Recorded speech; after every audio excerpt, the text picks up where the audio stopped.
dengan realitas sosial, akar pemikiran atau aturan norma organisasi dalam membentuk perilaku dalam hasil ekonomi kelembagaan mengalami perkembangan pesat setelah Perang Dunia Kedua dengan munculnya tokoh-tokoh seperti Theoples Lons yang menekankan peran hak milik kelembagaan politik dalam pertumbuhan ekonomi. Yang berikut perbedaan dengan politik ekonomi arus utama. Ekonomi kelembagaan berbeda dari ekonomi arus utama neoklasik dalam beberapa hal. Yang pertama itu fokus pada institusi ekonomi arus utama dengan mengabaikan peran institusi dan fokus pada individu personal dan memengaruhi perilaku ekonomi dan hasil yang dicapai. Yang berikut perilaku manusia. Perilaku manusia dalam ekonomi arus utama. Manusia dianggap sebagai aktor personal yang memaksimalkan kepentingan diri sendiri.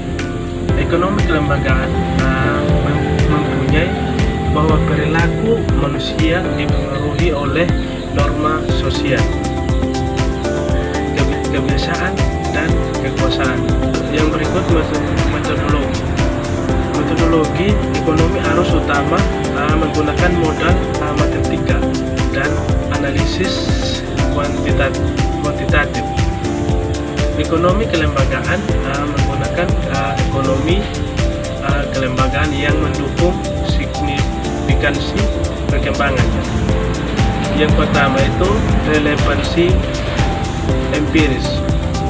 Ekonomi kelembagaan lebih relevan dalam menjelaskan fenomena dunia nyata seperti krisis keuangan, pembangunan ekonomi, dan transisi politik. Yang berikut pendekatan holistik. Pendekatan holistik mempertimbangkan berbagai faktor sosial, politik, dan budaya yang mempengaruhi ekonomi.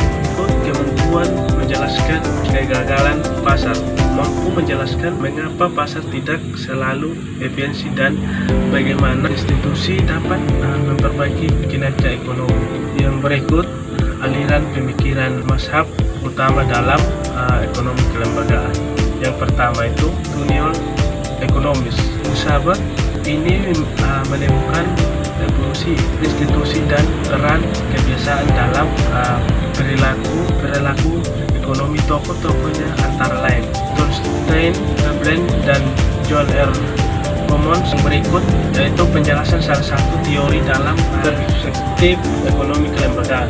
Teori biaya transaksi (transaction cost economics). Yang berikut teori biaya transaksi yang dikembangkan oleh Oliver Williamson menjelaskan bagaimana institusi terutama perusahaan muncul sebagai respon terhadap biaya transaksi di pasar. Biaya transaksi adalah biaya yang terkait dengan pertukaran ekonomi, seperti biaya mencari informasi, menegosiasikan kontrak, dan memantau pelaksanaan kontrak. Teori ini menjelaskan bahwa perusahaan cenderung melakukan penjelasannya.